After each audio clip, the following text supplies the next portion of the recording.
여러분, 안녕하세요. 오늘 들려드릴 이야기는 정말 충격적입니다. 한 30대 며느리가 시댁에서 겪은 일입니다. 추석날 시아버지가 술을 드시고 아이 없는 것에 대해 한참을 말씀하셨습니다. 며느리는 방에서 다 들었습니다. 남편은 아무 말도 하지 않았습니다. 그 다음 날 시어머니가 저녁 식사 자리에서 물었습니다. 시동생이 옆에 앉아 있는데도 말입니다. 피임하니? 원래 피임했니? 시동생 앞에서 며느리에게 이런 질문을 했습니다. 며느리는 당황해서 아니요라고 대답했습니다. 나중에야 수치심이 밀려왔습니다. 그리고 며칠 후 시댁에서 김장 일정을 잡았습니다. 일요일입니다. 며느리는 아직 대답도 안 했는데 남편이 시아버지와 통화하면서 그럼 가지라고 말해버렸습니다. 며느리의 의견은 묻지도 않고 말입니다. 참고로 이 남편은 결혼 후 아내 몰래 대출을 2번이나 받았습니다. 코인으로 돈을 날렸고 지금도 갚고 있습니다. 도대체 이 며느리는 어떻게 해야 할까요? 시어머니의 무례한 질문에는 어떻게 대처해야 할까요? 자기 아내를 전혀 지켜주지 않는 남편과는 어떻게 살아야 할까요? 지금부터 그 긴 이야기를 들려드리겠습니다. 사연을 보내주신 분은 30대 여성입니다. 결혼한 지 3년 차가 되어갑니다. 시댁과의 관계, 그리고 남편의 태도 때문에 화가 나서 글을 올렸습니다. 먼저 추석 이야기부터 시작하겠습니다. 추석 당일 사연자분은 새벽 5시에 일어났습니다. 시댁 큰 집에 제사를 지내러 가야 했습니다. 제사를 지내고 차례를 지내고 음식을 준비하고 설거지를 하고 하루 종일 일했습니다. 그리고 시아버지와 큰집 시아버지가 술을 드시기 시작했습니다. 저녁 8시까지 술을 드셨습니다. 거하게 드셨습니다. 시댁에서는 이게 일상이라고 합니다. 시아버지가 술을 많이 드시는 것이 늘 있는 일이라고 합니다. 사연자분은 남편과 협의했습니다. 집에 가면 나는 방에서 쉴 거야. 새벽부터 일어나서 하루 종일 일했으니 쉬고 싶었습니다. 남편도 동의했습니다. 그래서 사연자분은 방으로 들어갔습니다. 쉬고 있었습니다. 그런데 거실에서 시아버지의 목소리가 들렸습니다. 술을 드시고 말씀이 많아지신 겁니다. 애는 왜 안 낳냐? 생각이 없냐? 결혼한 지가 언제인데 아직도 애가 없냐? 아이 이야기를 하기 시작한 겁니다. 매번 명절마다 나오는 이야기였습니다. 늘 그랬습니다. 하지만 이날은 달랐습니다. 시아버지가 평소보다 술을 더 많이 드셨습니다. 그리고 하고 싶은 말을 다 쏟아내기 시작했습니다. 요즘 젊은 사람들은 아이를 안 낳으려고 해. 그게 무슨 생각이냐? 결혼을 왜 하냐? 애를 낳아야 가정이 완성되는 거지. 우리 아들이 애를 갖고 싶어 하는데 며느리가 안 낳으려고 하는 거 아니냐? 요즘 여자들이 다 그렇더라고. 방에 있던 사연자분은 다 들었습니다. 문을 닫고 있었지만 목소리가 다 들렸습니다. 화가 났습니다. 나가서 대꾸하고 싶었습니다. 하지만 나가지 않았습니다. 시아버지가 술을 드신 상태였으니까요. 말해봤자 싸움만 날 거였으니까요. 그리고 남편의 반응을 기다렸습니다. 남편이 뭐라고 하겠지. 아버지, 그런 말씀 하지 마세요. 우리 부부 일이니까 우리가 알아서 할게요 라고 말하겠지. 하지만 남편은 아무 말도 하지 않았습니다. 침묵했습니다. 시아버지가 며느리에 대해 이런 말을 하는데도 아들은 아무 말도 하지 않았습니다. 사연자분은 실망했습니다. 하지만 기대도 안 했습니다. 이미 알고 있었으니까요. 남편이 자기를 옹호하지 않는다는 것을요. 다음 날 저녁 식사를 하고 있었습니다. 시아버지, 시어머니, 남편, 시동생, 그리고 사연자분이 함께 식탁에 앉아 있었습니다. 식사를 하던 중에 시어머니가 갑자기 물었습니다. 피임하니? 원래 피임했니? 사연자분은 귀를 의심했습니다. 지금 시어머니가 뭐라고 하신 거지? 피임하냐고 물으신 건가? 시동생이 바로 옆에 앉아 있었습니다. 시아버지도 있었습니다. 온 가족이 모인 식탁에서 시어머니가 며느리에게 피임에 대해 물었습니다. 사연자분은 당황했습니다. 뭐라고 대답해야 할지 몰랐습니다. 이런 질문을 받을 거라고는 상상도 못했습니다. 아니요. 그렇게 대답했습니다. 당황해서 그냥 아니라고 말했습니다. 다른 대답을 생각할 여유가 없었습니다. 시어머니는 더 이상 말씀하지 않으셨습니다. 식사를 계속했습니다. 다른 가족들도 아무 말 없이 밥을 먹었습니다. 사연자분은 식사를 마치고 방으로 들어갔습니다. 그제야 수치심이 밀려왔습니다. 방금 무슨 일이 있었던 거지? 시동생 앞에서, 시아버지 앞에서, 온 가족이 모인 자리에서 피임에 대해 물었습니다. 이게 정상인가? 이게 며느리에게 할 질문인가? 화가 났지만 남편에게 내색하지 않았습니다. 말해봤자 소용없을 것 같았습니다. 남편이 뭐라고 하겠습니까? 어제도 아버지가 그런 말씀을 하실 때 아무 말도 안 했는데요. 그렇게 추석이 지나갔습니다. 며칠 후 시댁에서 연락이 왔습니다. 김장 일정을 잡았다고 합니다. 이번 일요일이라고 합니다. 사연자분은 생각했습니다. 가야 하나 말아야 하나? 일요일은 쉬는 날인데 시댁 김장을 가야 하나? 추석에 있었던 일들이 떠올랐습니다. 시아버지의 말, 시어머니의 질문.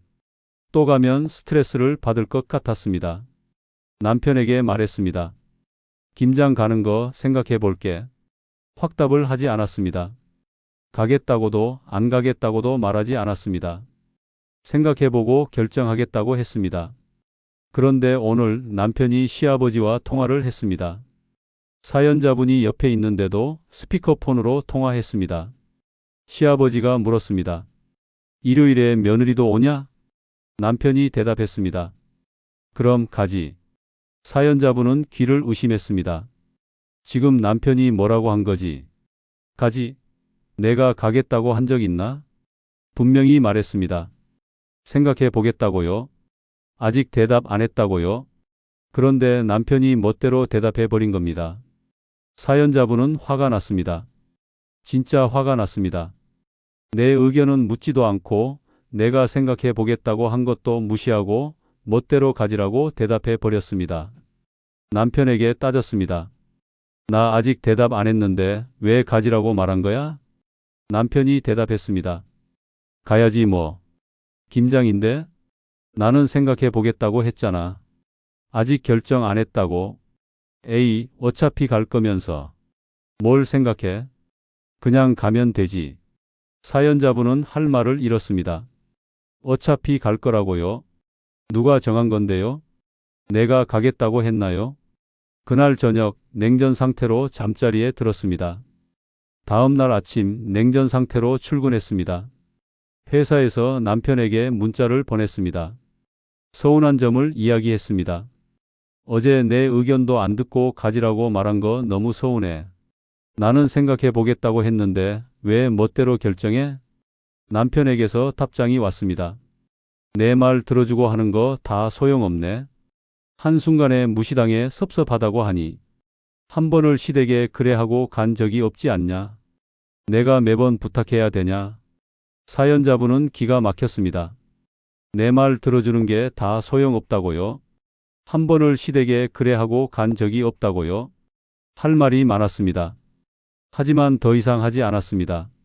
말해봤자 소용없을 것 같았습니다.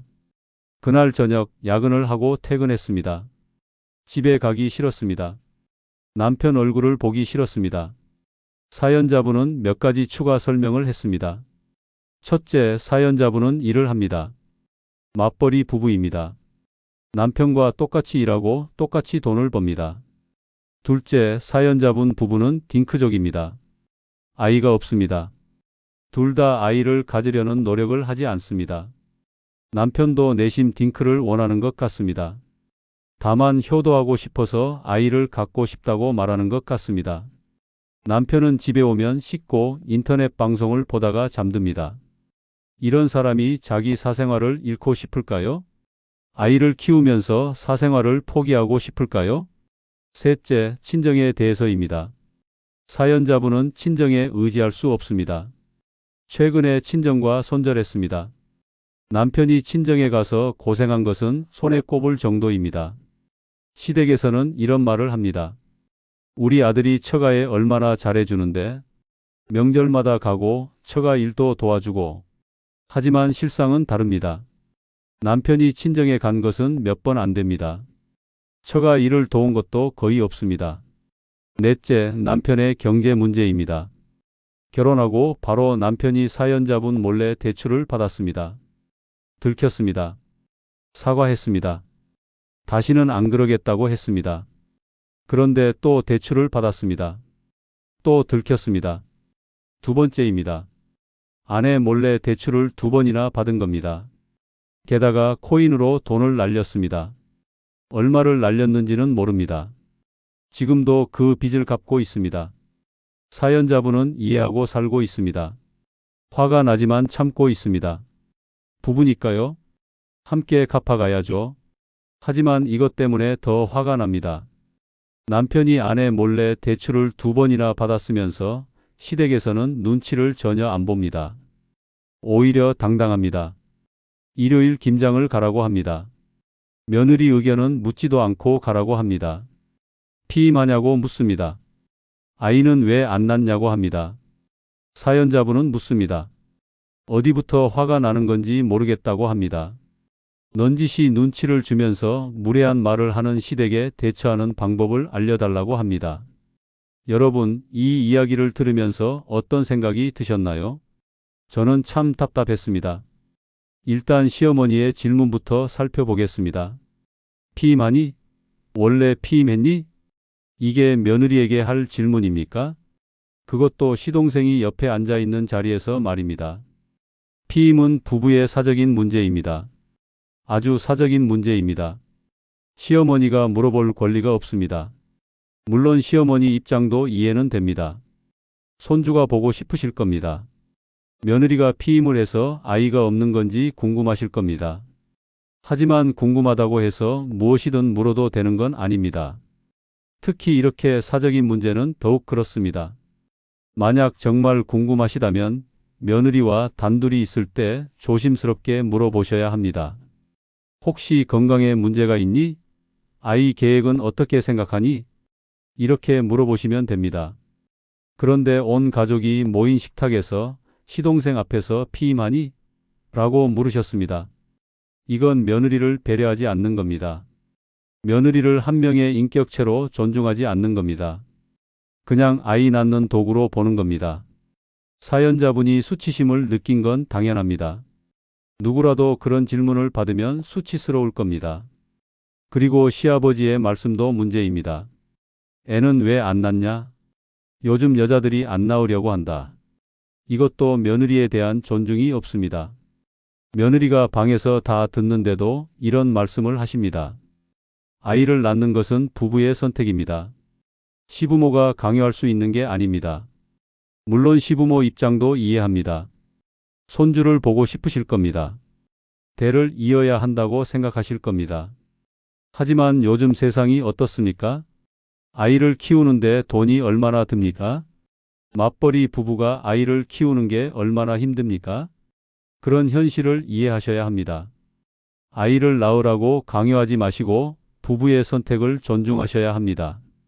만약 정말 손주를 원하신다면 도와주셔야 합니다. 아이를 낳으면 우리가 적극적으로 도와줄게. 육아도 도와주고 경제적으로도 지원해 줄게. 이렇게 말씀하셔야 합니다. 그런데 그런 지원은 전혀 없이 아이만 낳으라고 하십니다. 이게 말이 됩니까?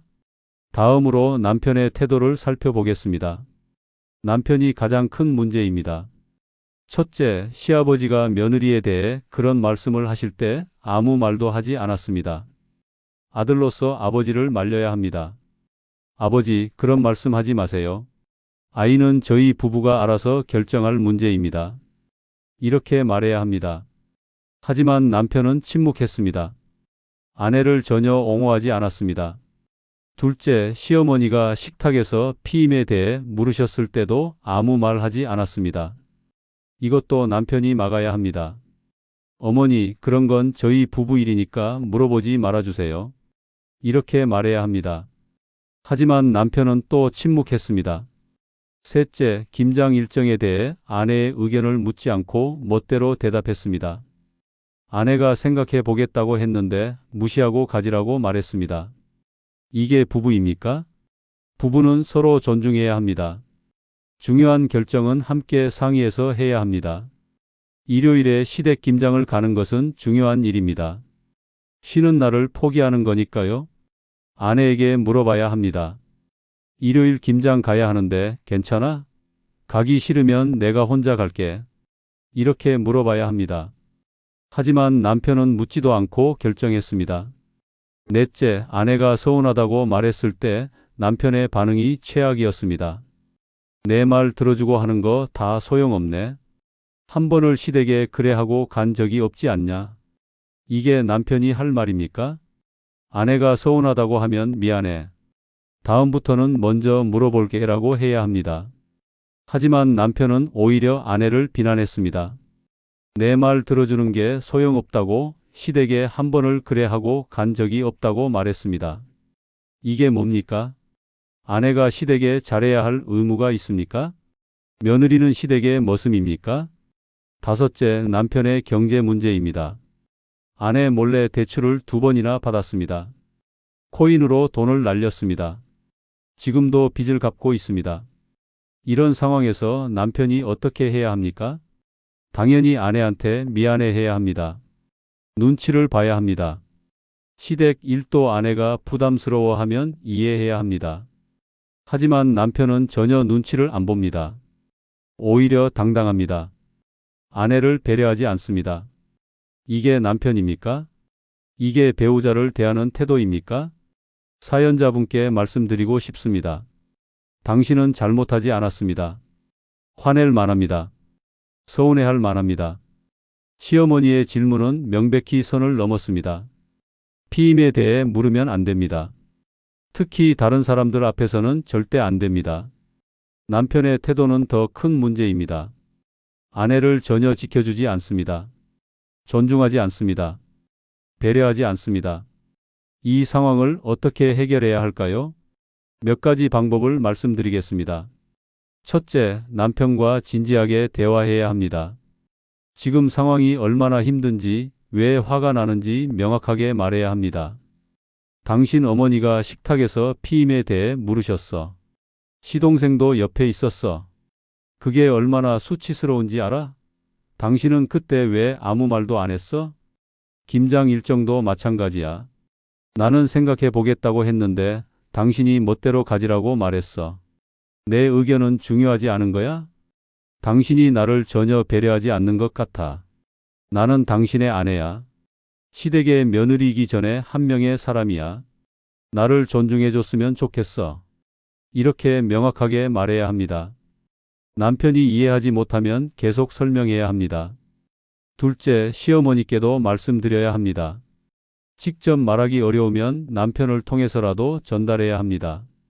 어머니, 피임에 대해 물어보시는 건 제가 정말 불편했어요. 그건 저희 부부의 사적인 문제예요. 다음부터는 그런 질문은 하지 말아주세요. 정중하지만 명확하게 말해야 합니다. 시어머니가 섭섭해 하실 수도 있습니다. 하지만 선을 그어야 합니다. 셋째, 김장 일정에 대해서는 가지 마세요. 이미 남편이 가지라고 말했지만 당신은 가지 않겠다고 하세요. 나는 안 갈 거야. 당신이 멋대로 대답했지 나는 동의한 적 없어. 가고 싶으면 당신 혼자 가. 이렇게 말하세요. 남편이 뭐라고 해도 흔들리지 마세요. 당신의 의견이 무시당한 걸 분명히 보여줘야 합니다. 넷째, 앞으로의 시댁 행사에 대해서도 명확한 기준을 세우세요. 무조건 다 가는 게 아니라 선택적으로 가세요. 명절은 가겠어. 하지만 김장, 제사, 기타 행사는 내 컨디션과 일정을 보고 결정할 거야. 당신이 멋대로 결정하지 마. 이렇게 선을 그으세요. 며느리가 모든 시댁 행사에 참석해야 할 의무는 없습니다. 다섯째, 경제 문제에 대해서도 명확히 해야 합니다. 남편이 아내 몰래 대출을 2번이나 받았으면 이건 심각한 문제입니다. 당신이 나를 속이고 대출을 2번이나 받았어. 코인으로 돈도 날렸어. 나는 그걸 참고 함께 갚고 있어. 그런데 당신은 나를 전혀 배려하지 않아. 이게 공평해? 앞으로 모든 금전 문제는 나와 상의해. 그리고 내가 시댁 일로 힘들어하면 이해해줘. 당신이 나한테 빚진 거야.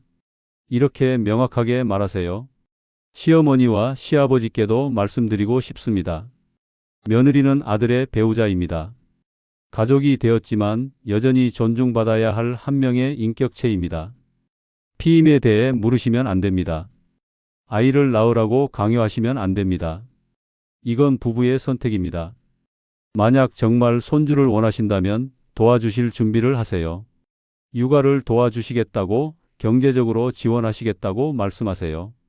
그냥 낳으라고만 하지 마시고 구체적인 도움을 제시하세요. 그러면 며느리도 마음이 움직일 겁니다.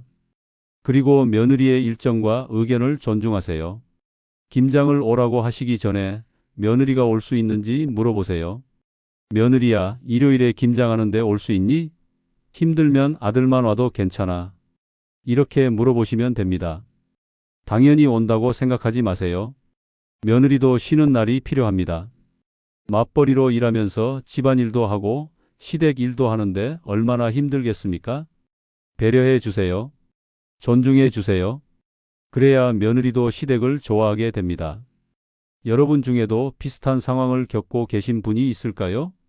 시댁에서 사적인 질문을 하시는 분, 남편이 본인을 지켜주지 않는 분. 이런 상황은 참으면 안 됩니다. 참으면 계속됩니다. 명확하게 선을 그어야 합니다. 시댁에 대해서는 정중하지만 단호하게 말하세요. 그런 질문은 불편합니다. 다음부터는 하지 말아주세요. 남편에게는 더 명확하게 말하세요. 나를 지켜줘. 나를 존중해줘. 나도 한 명의 사람이야. 그래도 변하지 않으면 더 강하게 대응하세요. 시댁 행사에 가지 마세요. 남편과 거리를 두세요. 극단적으로는 이혼도 고려해야 할 수 있습니다. 평생 이렇게 살 수는 없으니까요. 며느리들께도 말씀드립니다. 시댁에 잘하는 것과 시댁의 머슴이 되는 것은 다릅니다. 존중받지 못하면 가지 마세요. 무례한 질문을 받으면 대답하지 마세요.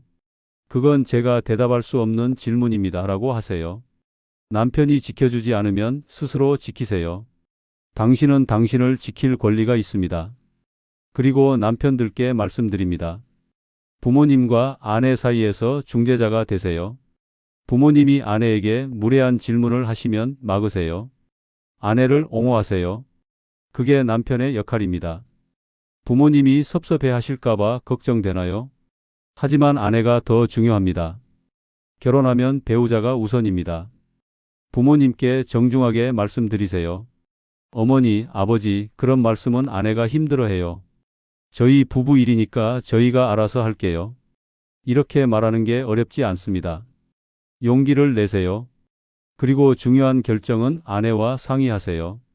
시댁 행사 일정도 마찬가지입니다. 김장 가야 하는데 너는 어때?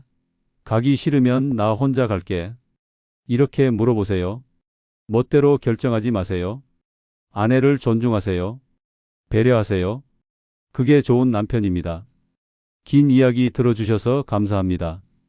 오늘 이 사연이 비슷한 상황에 계신 며느리들, 그리고 남편들께 도움이 되길 바랍니다.